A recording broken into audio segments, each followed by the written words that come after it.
अच्छा, आज फिर बिस्मिल्लाह करेंगे जंग से।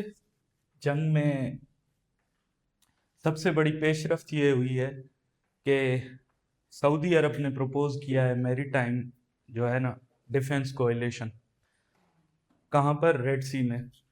इससे पहले ये प्रपोजल आया था यूनाइटेड नेशंस की तरफ से, शायद कुछ मंथ्स पहले, कि आप मैरीटाइम सिक्योरिटी पैक्ट बनाएं, लेकिन स्ट्रेट ऑफ हॉर्मुज में, ताकि जो शिपिंग लेन्स हैं वो फ्री हों और इसको जो है कोई भी एक्टर, हॉस्टाइल एक्टर डिसरप्ट ना करे।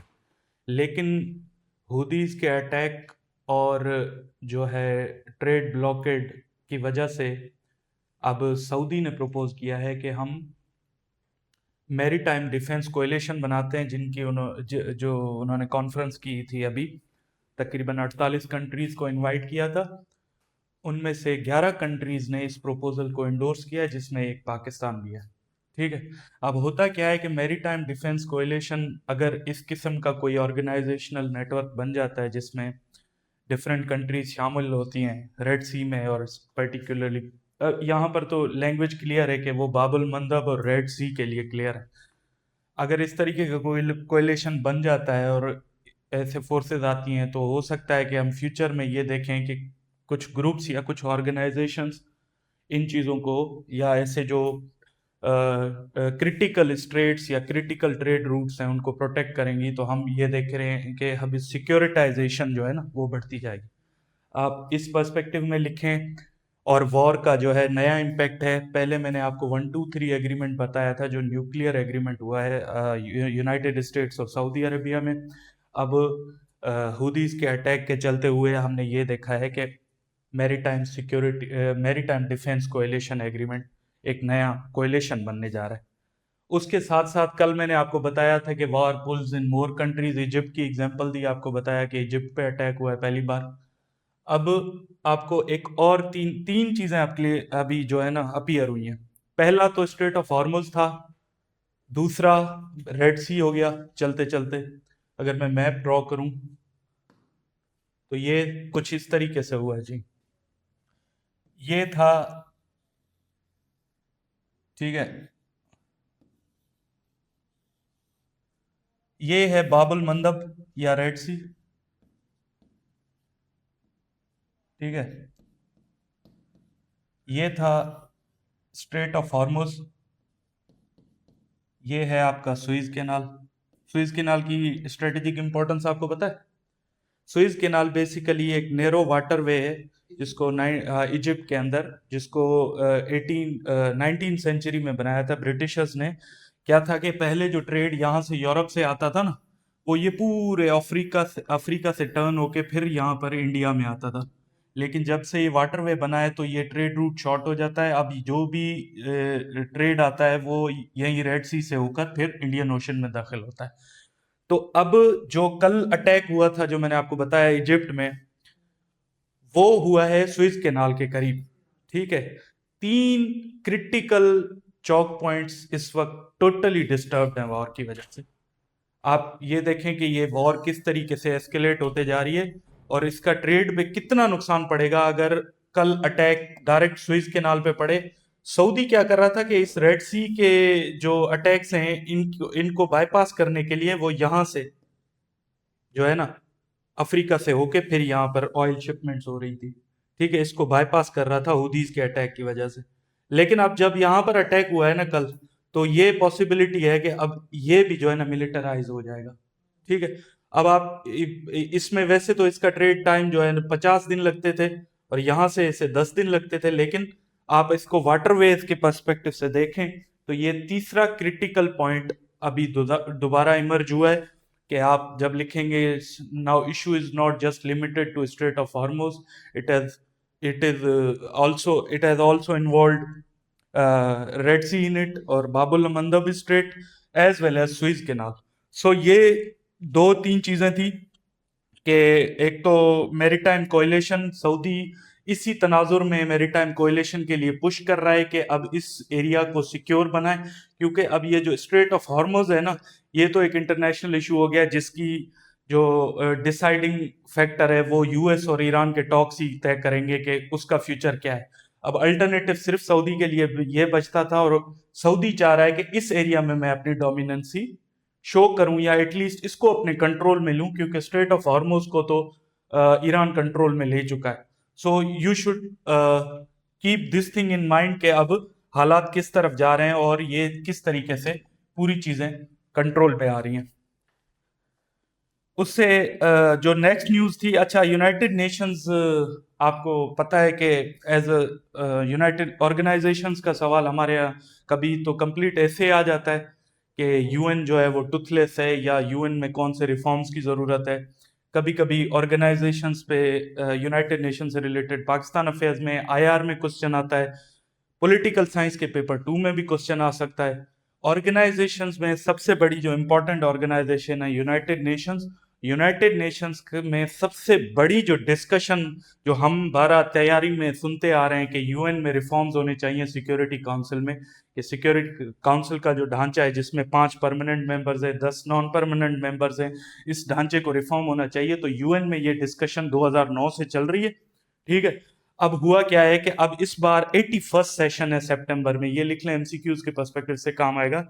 यूनाइटेड नेशंस का जो इस सितंबर में जो यूएनजीए का इजलास होगा वो 81st सेशन होगा, ठीक है। और उस 81st सेशन में यूनाइटेड नेशन में ये डिसाइड किया है कि हम जो वो इंट्रा गवर्नमेंटल नेगोशिएशंस हैं उन्हें स्टार्ट करेंगे for reforming the United nation security council.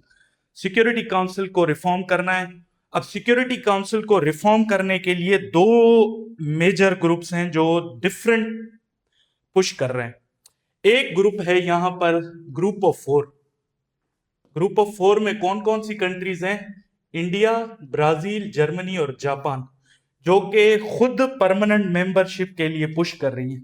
कि हमारा उनकी डिमांड यह है कि ये 4 बड़ी कंट्रीज हैं, देख, इंडिया पॉपुलेशन वाइज बड़ी है, ब्राजील उसके बाद एक नई इमर्जिंग जो है मिडिल पावर है, उसके अलावा जर्मनी और जापान, ये पुश कर रही हैं कि इनको परमानेंट मेंबरशिप मिले। और उसके अलावा जो है ना, रिफॉर्म्स ये होने चाहिए कि सिर्फ परमानेंट मेंबर्स बढ़ाएं आप, और उनमें इन 4 कंट्रीज को शामिल करें। और उसके अलावा वो कह रहे हैं कि 6 नॉन परमानेंट मेंबर्स भी ऐड करें। तो अभी 15 है टोटल फॉर सपोज, तो ये कह रहे हैं कि 4 इनको परमानेंट करके 19, और 19 के बाद 6 और 25 मेंबर्स की एक सिक्योरिटी काउंसिल हो। लेकिन उसके अपोजिट जो ग्रुप है ना, वो है पाकिस्तान और इटली, इसको जो है ना हेड करते हैं, और उस ग्रुप का नाम है uniting for consensus group.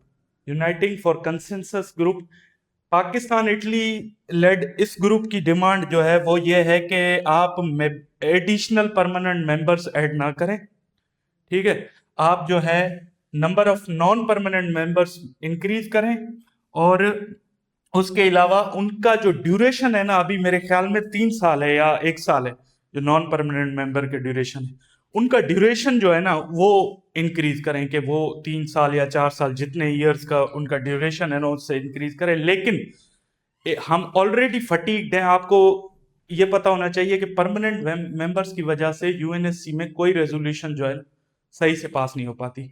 Gaza war में कितनी रेजोल्यूशन, 6 रेजोल्यूशन आई हैं जो अभी लेटेस्ट एग्जाम अमेरिका उसको टर्न डाउन करता है।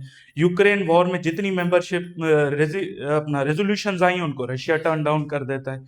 इसी तरीके से परमानेंट मेंबर्स बढ़ाना मतलब कि ब्लैकमेलर्स बढ़ा देना, ये वही बात है। पाकिस्तान जब 1971 वॉर थी, आपको याद होगा, तो पाकिस्तान पुश कर रहा था यूएनएससी के मतलब रेजोल्यूशन के लिए कि आप इसको जो है ना वॉर को रुकवा दें, उससे रिलेटेड, तो वो टर्न डाउन की थी रशिया ने, ठीक है। और उसके नतीजे में क्या हुआ, हमें कितना लॉस हुआ कि ईस्ट पाकिस्तान जो था वो विंग टूट गई।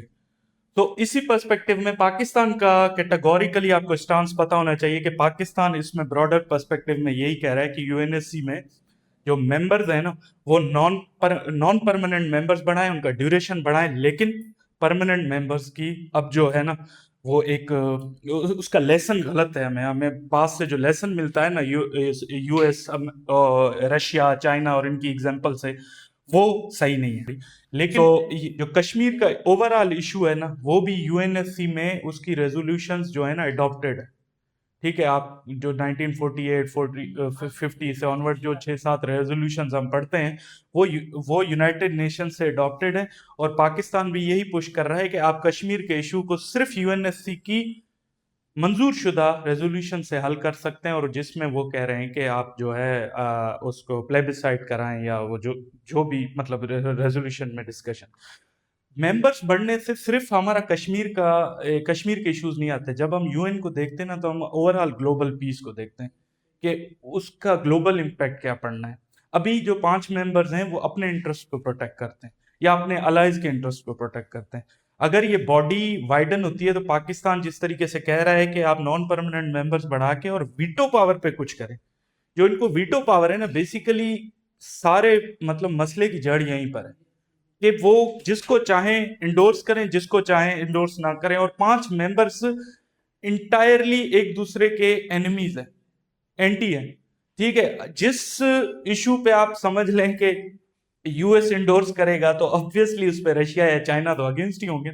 इनका कंसेंसस आया कहां पर है? रिसेंट पास्ट में तो मुझे कुछ याद नहीं है कि इनका किसी चीज पे कंसेंसस बना।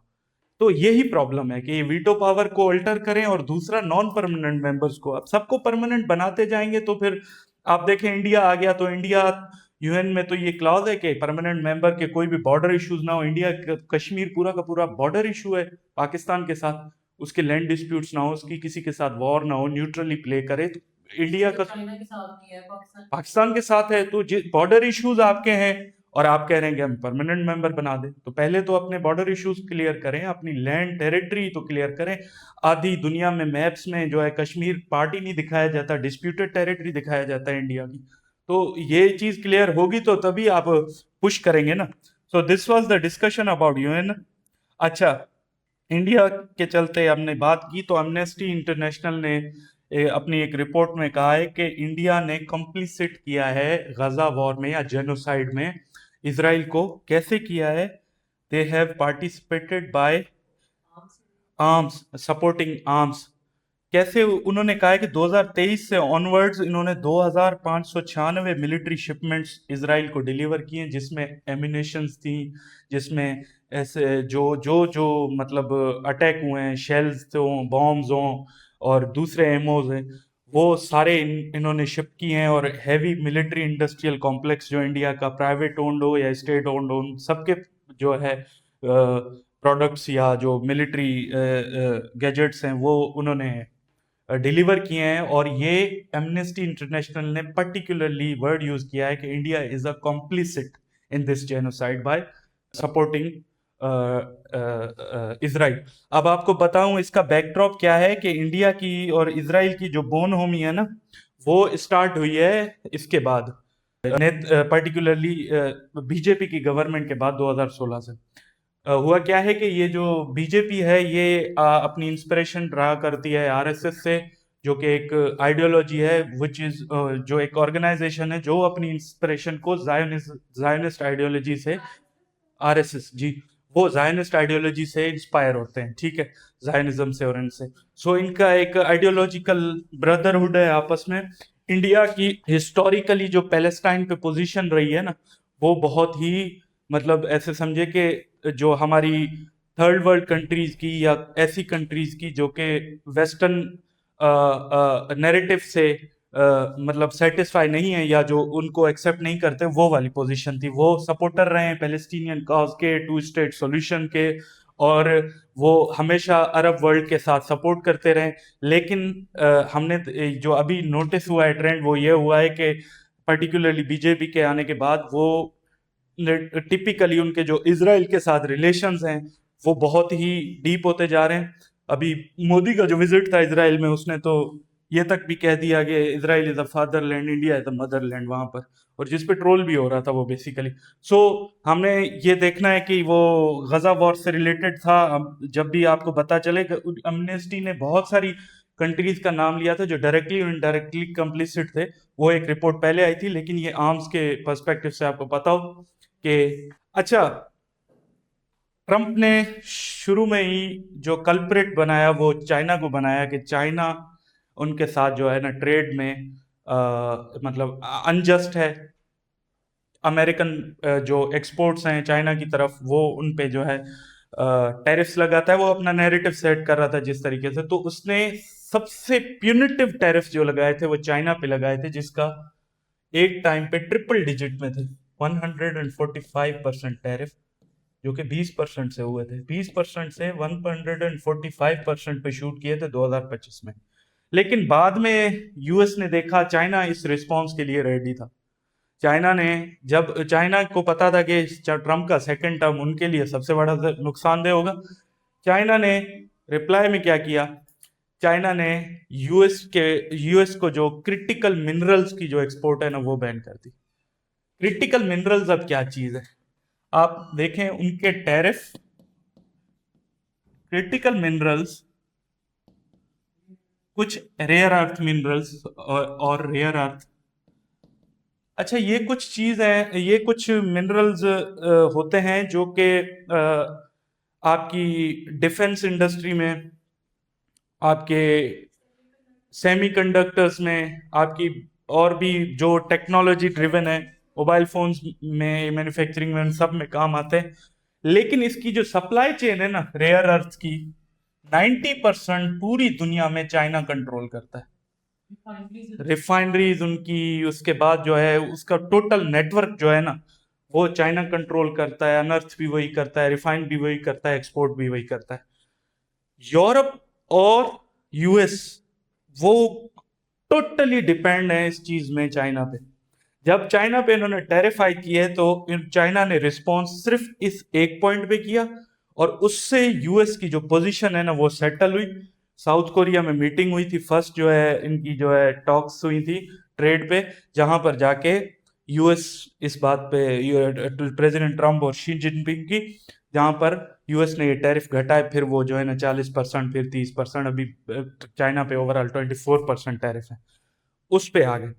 अब उसके बाद क्या हुआ है कि इस टैरिफ वॉर में चाइना की जो इंडस्ट्रियलिस्ट थे ना उन्होंने मूव किया रीजन की तरफ। उन्होंने देखा कि कंपेटिटिव कहां पर कम टैरिफ है, वियतनाम में, कंबोडिया में, फिलीपींस में, इन कंट्रीज में उन्होंने इंडस्ट्रीज लगाई।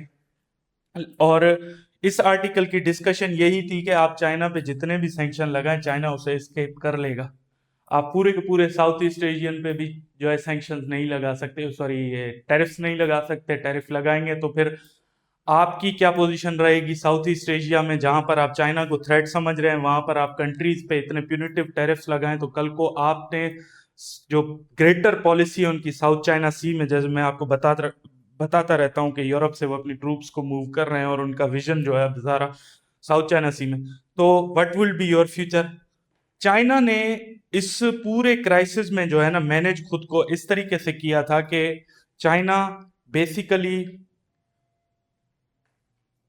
Produce things in a cheapest, at the cheapest rate. China हमेशा इन चीजों के लिए रेडी रहा। चाइना ने अपना पूरा जो सप्लाई चेन नेटवर्क है ना उसमें जो चीज उसे एक्सपेंसिव, मतलब उस प्रोडक्ट को बनाती थी उससे कम करके उन्होंने चीपेस्ट वे में प्रोडक्ट प्रोड्यूस किया।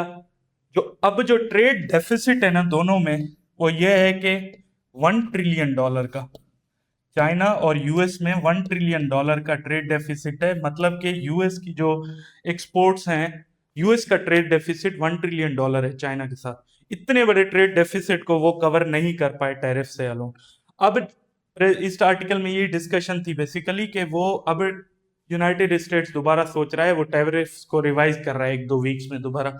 हम देखेंगे कि फिर चाइना के साथ वो कैसा करता है। लेकिन उन्होंने कहा था कि चाइना के साथ अब ये दोबारा टैरिफ ज्यादा आयद नहीं करेंगे, दूसरी कंट्रीज को पनिश करें लेकिन चाइना को नहीं कर सकते, क्योंकि चाइना ने टैरिफ वॉर में चाइना बेसिकली इनसे जीत गया है। जो क्रिटिकल मिनरल थे ना उन्होंने वो इनका एक वेपन बने। आपको मैंने इसलिए बताया क्योंकि ये हाई चांस है कि टैरिफ वॉर से आपका कोई ऐसे वो बता पूछ सकते हैं, आईआर के स्टूडेंट्स से कोई क्वेश्चंस पूछ सकते हैं, क्योंकि टैरिफ वॉर सबसे बड़ी प्रॉब्लम थी इस वॉर, यूएस ईरान वॉर से पहले सबसे बड़ा इंटरनेशनल इकोनॉमी को जो धचका लगा है कोविड-19 के बाद, वो ट्रम्प की टैरिफ पॉलिसीज का था। ठीक है, इस नाम से आया था। उसमें आपका यही आर्ग्यूमेंट है कि इन्होंने पहले जब ग्लोबलाइजेशन इनको बेनिफिट कर रही थी तब तो ये बड़े उसके मतलब वोकल थे उसके बारे में। अब जब third world countries, particularly China के बूम के बाद, इनके पास कुछ, चाइना को कोई क्या ही बेचेगा, मुझे पता है। हाँ, क्या बेच सकेंगे आप चाइना को? चाइना की मार्केट में आप एक चीज फेंके, उसके वो 100 कॉम्पिटिटर्स बना के निकलते हैं। वो इतने, वो एक NVIDIA के CEO हैं ना, उन्होंने एक बार कहा था कि हमारा AI में क्या मुकाबला है उनसे, जो एक हफ्ते में हॉस्पिटल बना लेते हैं 500 बेड की। कोविड में आपने देखा था, इन्होंने एक वीकेंड पे, 2 दिनों में इन्होंने हॉस्पिटल बनाई थी 500 बेड्स की। उसकी यूट्यूब पर वीडियो भी पड़ी होगी, आप देखें। ये चीज थी टैरिफ्स के बारे में। मैं ये अक्सर टॉपिक्स का थोड़ा बहुत जिक्र भी इसलिए इंपॉर्टेंट होता है कि आपको याद रहे कि ये भी एग्जिस्ट करती है और इससे भी कुछ पूछा जा सकता है। अच्छा, ये थी वर्ल्ड इकोनॉमिक फोरम पे मैं अभी पढ़ रहा था। ये आपको साइबर सिक्योरिटी, क्रिमिनोलॉजी में जब भी आप साइबर सिक्योरिटी पे, साइबर क्राइम्स पे क्वेश्चन अटेम्प्ट कर रहे हैं, आपको ये पता होना चाहिए कि इसके सॉल्यूशंस जो हैं, या इस पे जो मॉडर्न डिबेट है वो क्या चल रही है। ये एक था, इसका नाम आप नोट कर लें, how shared intelligence protect against and disrupt online exploitation and cyber crime. Community policing पढ़ी है आपने? अभी टॉपिक अच्छा, कम्युनिटी पुलिसिंग की ही अप्रोच इस आर्टिकल में डिस्कस हुई है, साइबर क्राइम से रिलेटेड। वो कह रहे हैं कि साइबर क्राइम को भी टैकल करने के लिए ना, ये बेसिकली कह रहा था कि it's cyber crime is not an isolated incident anymore, या आइसोलेटेड क्राइम नहीं है, ये अब प्रॉपरली ऑर्गेनाइज क्राइम हो गया है। बहुत सारी कंट्रीज में ऐसे नेटवर्क्स हैं जिनके, उनके जो है नेटवर्क सप्लाई चेन में जो सारे एलिमेंट्स होते हैं, उनके फाइनेंसर्स भी हैं, उनके जो है इन्फॉर्मर्स भी हैं, उनकी पूरा का पूरा नेटवर्क कोऑपरेट करता है और ये ऑर्गेनाइज क्राइम में शामिल हो गया है। तो उसको टैकल करने के लिए भी आपकी जो अब नेचर है ना, वो जो है कम्युनिटी लेड हो। अब उसमें वो जो एक दो मिसालें या एक दो जो सक्सेस है इंटरनेशनली साइबर क्राइम को टैकल करने के लिए, एक दो केसेस हैं जो कि आपको नोट करने चाहिए। अब वो कह रहे हैं कि एक साइबर प्रोटेक्ट 3 एक ऑपरेशन लॉन्च हुआ था 2026 में, जून में, इंटरपोल और उसके साथ जो था वो यूरोप की organisation for security and cooperation in Europe, OSCE। ये भी क्रिमिनोलॉजी के रिकमेंडेड में है, नीचे लिखा हुआ है कि इनके केसेस आप पढ़ें। तो उन्होंने क्या किया था कि उन्होंने एक जॉइंट एफर्ट की थी जिसमें उन्होंने 19 तकरीबन उन कितनी कंट्रीज की, 7 कंट्रीज के जो है ना कोएलिशन पार्टनर्स थी, उनके जो है डिफेंस एनालिस्ट या उनके जो पुलिस ऑफिसर्स या साइबर एक्सपर्ट्स और इन सब को मिलाकर। तो वो कह रहा था कि उनकी सक्सेस, और उससे पहले एक और केस जो उन्होंने साइबर एटलस ने हमें मतलब वो बताया था, वो है सेरेंगेटी एंड सेरेंगेटी 2.0। ये दो केसेस ये लिख लें आप, Serengeti 2.0, it's an operation conducted by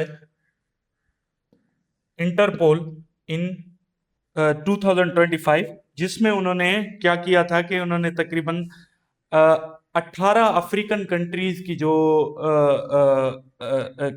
मतलब उनके जो क्रिमिनल और इसमें पुलिस ऑफिसर्स थे या जो साइबर क्राइम एक्सपर्ट्स थे, इन सबको मिलाकर उन्होंने यूके के साथ 18 उन कंट्रीज के साथ एक जॉइंट ऑपरेशन लॉन्च किया था, जिसके नतीजे में तकरीबन हजारों उन्होंने ऐसे क्रिमिनल्स को अरेस्ट किया और तकरीबन 140 मिलियन जो है के जो एसेट्स थे उन्हें भी रिकवर किया। अब इसमें सारा कुछ जो डिस्कशन में था ना, वो ये था कि कम्युनिटी वेटेड मॉडल हो साइबर क्राइम्स नेटवर्क्स को भी जो है टैकल करने में, जिसमें आपकी जो कम्युनिटी उसमें शामिल हो, law enforcement agencies of the countries, cyber crime experts, उसके बाद गवर्नमेंटल जो है ऑर्गेनाइजेशंस, उसके अलावा इंटरपोल, या इन सब का एक, अगर आपका कम्युनिटी वेटेड ऑर्गेनाइजेशन या नेटवर्क या कोऑपरेशन नहीं है तो you can not deal cyber crime anymore. Cyber crime भी अब FIA, या एग्जांपल दे रहा हूँ, FIA या एक अकेली ऑर्गेनाइजेशन के टैकल करने से बड़ा क्राइम है। इसके लिए भी आपको ग्लोबल कम्युनिटी लेड इनिशिएटिव लेना होगा जिसमें सबका कोऑपरेशन हो, सब एक्सपर्ट्स का, उसके बाद ही आप इन पे क्रैक डाउन कर सकते हैं। कंबोडिया की एग्जांपल दे रहा था, म्यांमार की बात कर रहा था कि यहाँ पर किस तरीके से एक पूरा इलिसिट नेटवर्क है जो है हनी ट्रैपिंग का, और जो है इसका रिक्रूटमेंट का, क्रिमिनल्स की रिक्रूटमेंट का, टेररिस्ट रिक्रूटमेंट का नेटवर्क है एक अफगानिस्तान में, और आईएसआईएस खुरासान को चलाता है वो। साइबर क्राइम से रिलेटेड यही बात कर रहा था कि इस ऑपरेशंस की सक्सेस से हमें यही पता चलता है कि साइबर क्राइम भी आइसोलेटेड इंसिडेंट नहीं है, उनमें भी आपका community cooperation is very necessary. So ये कुछ चीजें थी आज